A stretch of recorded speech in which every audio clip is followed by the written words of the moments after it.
Hi, I'm A.C.strange and this is Bad Movie Show, episode 37, another mixed bag show, or my favorite show. These three movies are my guiltiest pleasures, okay? Three movies that are so bad, I think that they're fantastic. I know that maybe you might not agree, but I'm going to tell you why they made it on my favorites list, okay? First up, I'm going to start with the horror movies, of course.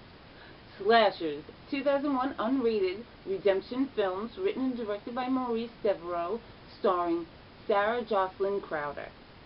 Now, in this, we are watching Japan's #1 extreme reality TV show, Slashers, where the idea is basically you go through these danger zones and you have to survive these crazy slashers that are trying to kill you, and there are no rules. Okay? In this episode, we have all 6 contestants and the 3 slashers are all from the United States. And they go through the danger zones and play their game. So we have, let's see if I remember, Devon, Megan, Mike, Dennis, Rebecca, and... okay, 5 out of 6 isn't bad. And they're running from Chicken Charlie, the Preacher Man, and Dr. Ripper. They have to avoid getting chopped up, skewered, and cut in half.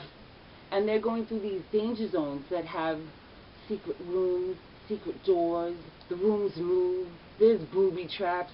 They're going through a clown room, a monster room, a room with pictures of people that didn't survive the game. It's gnarly. The contestants do their best to make it all the way to the end, where they will win $16 million and get $2 extra million for each slasher that's killed. So, you know, the possibilities are endless. I dig this movie a lot. In fact, I love this movie. The reason is because I love the use of space. It looks like an old Halloween funhouse that they made this movie in. I also like that they're followed by a cameraman that's, you know, filming everything that they're doing. They can't go near him, they can't touch him, they can't stop him because they all have these collars on.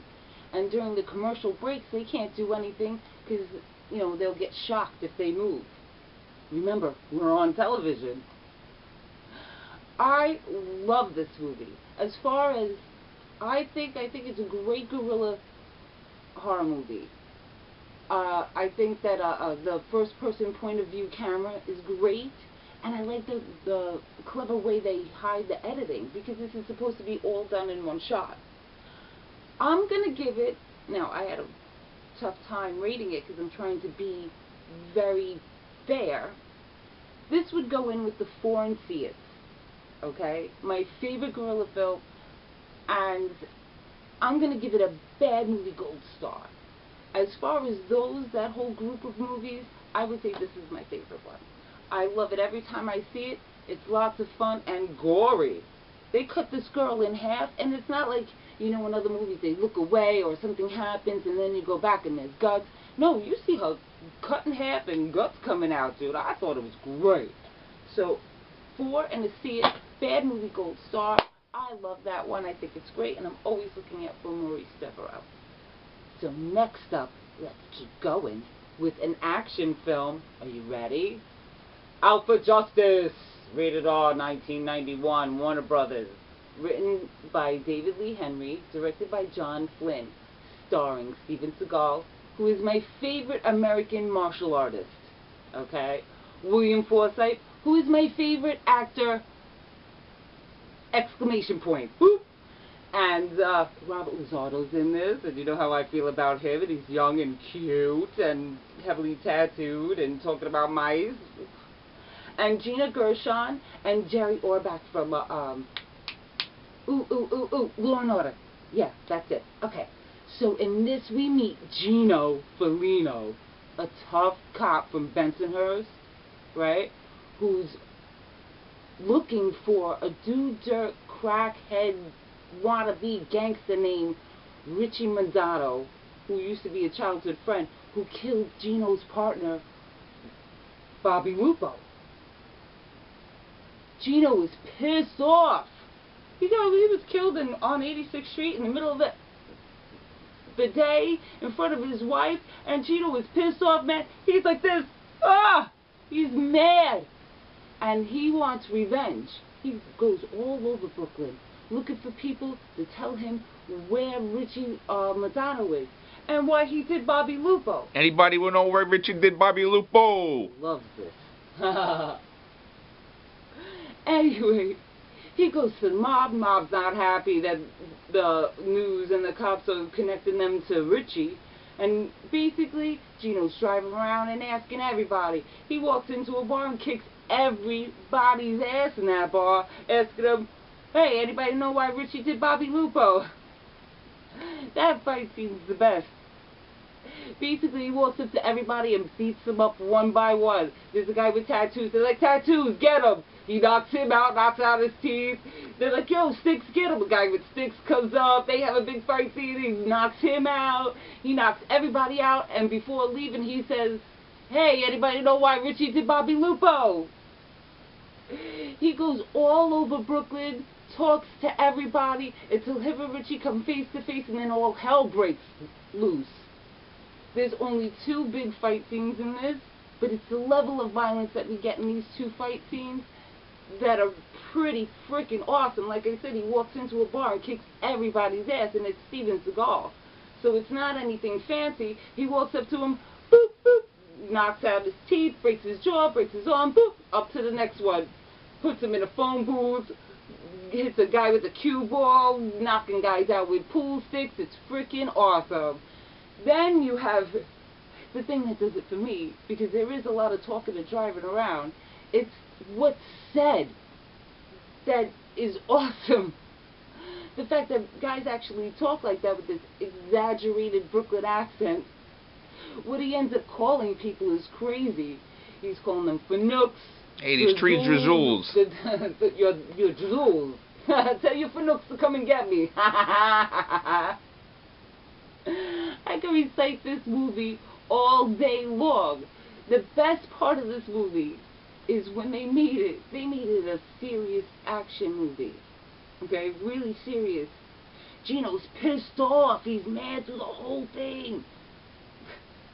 But it's freaking hysterical. I'm on my freaking side like this, cracking up when I watch this movie.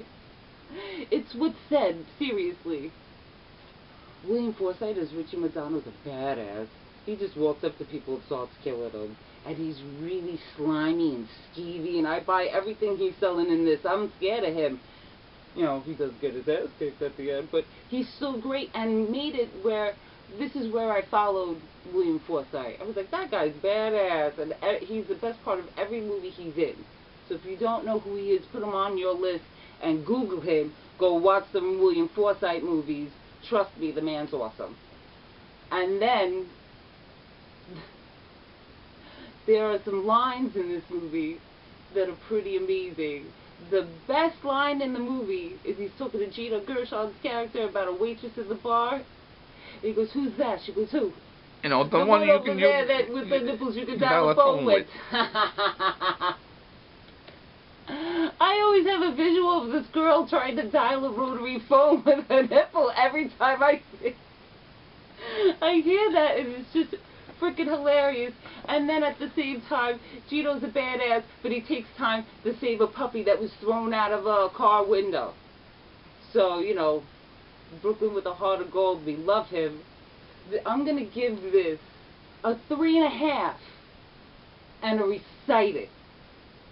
And a bad movie gold star, because this deserves it. If you haven't seen it, put it on your list. And if you have seen it and said, meh, meh, meh, watch it again. Watch it again. Those accents get me rolling, dude. I'm dying. And I grew up in Brooklyn, and I grew up in most of the neighborhoods that are in that movie. And I think the movie's pretty badass. And the fighting, you know, him in the bar, no joke. So, last but certainly not least, you ready for this? BARB WIRE, rated R, 1996. Now don't give me that face. Wait, I'll tell you why, okay? No. Barb Wire made it on the list. Ready? Universal Studios, screenplay by Eileen Chaikin, directed by David Hogan, starring Pamela Anderson Lee, Steve Railback from Ed Gein, and Udo Kier. So, this is in Steel Harbor, 2017, the Second American Civil War, and there is a disease called red ribbon ravaging the country. We meet Barb Wire, who is a mercenary, gun for hire, and basically she rents herself out to make money to support her bar, keep it afloat. Hammerhead, badass place. And there is Dr. Cora D, who has the cure for this red ribbon disease, and she escapes Washington, D.C. with the freedom fighter Axel, and they come to Steel Harbor looking for a pair of contact lenses that would allow them to leave the country and avoid retinal scanning. Okay, so this is all about the contact lenses, but there's only one person that could actually help them get these contact lenses, and it's Barb Wire, who used to be a love of Axel's, and she's not having it, she's not liking it, and she's pissed off.